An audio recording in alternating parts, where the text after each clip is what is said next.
ગુજરાતમાં માર્ચ મહિનામાં જ ગરમીનો પ્રકોપ શરૂ. કચ્છ, અમરેલી, સુરત સહિત 9 જિલ્લામાં ગરમીનું રેડ એલર્ટ, જ્યારે ગાંધીનગર, અમદાવાદમાં ઓરેન્જ એલર્ટ અપાયું છે.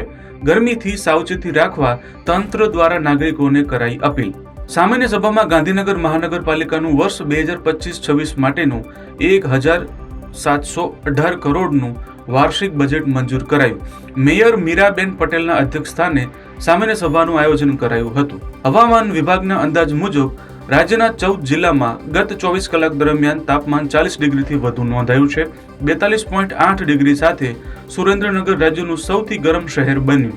પ્રધાનમંત્રી નરેન્દ્ર મોદી મોરેશિયસના રાષ્ટ્રીય દિવસ સમારોહમાં મુખ્ય અતિથિ તરીકે હાજરી આપશે.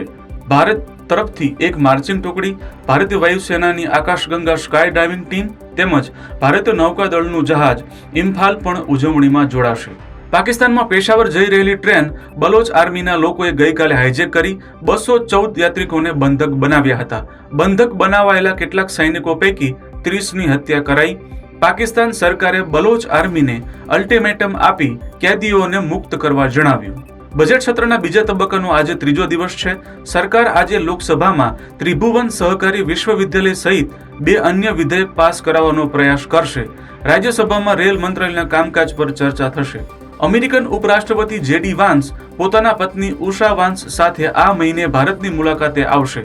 ઉષા ભારતીય મૂળના અમેરિકન નાગરિક છે અને અમેરિકન સુપ્રીમ કોર્ટમાં ક્લાર્ક તરીકે પણ કામ કરી ચૂકેલા છે. તેમણે જેડી વાન્સને સંપૂર્ણ શાકાહારી બનાવવામાં મદદ કરી હતી. કોંગ્રેસ નેતા રાશિદ અલ્વીએ કહ્યું કે વક્ફ બિલ મુસ્લિમ સમુદાય વિરુદ્ધ છે અને તેથી જો તેઓ શાંતિપૂર્ણ રીતે વિરોધ કરવા માંગતા હોય તો તેમને તેમ કરવાનો સંપૂર્ણ અધિકાર છે.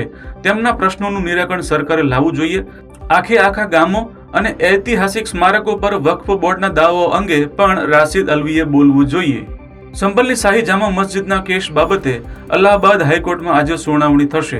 મસ્જિદ સમિતિએ ઇમારતને રંગવાની પરવાનગી માટે સિવિલ રિવિઝન અરજી દાખલ કરી છે. 10 માર્ચે સુનાવણી દરમિયાન હાઈકોર્ટે એએસઆઈ પાસેથી સોગંદનામું માંગ્યું હતું. દેશનું અંગ્રેજી નામ ઇન્ડિયાથી બદલીને ભારત અથવા હિન્દુસ્તાન કરવાની માંગ કરતી અરજી પર દિલ્હી હાઈકોર્ટમાં આજે સુનાવણી હાથ ધરવામાં આવશે. ટેલિકોમ કંપની ભારતી એરટેલ ટૂંક સમયમાં દેશમાં સેટેલાઇટ ઇન્ટરનેટ સેવા શરૂ કરશે. આ માટે કંપનીએ એલોન મસ્કની કંપની સ્પેસએક્સ સાથે સોદો કર્યો છે.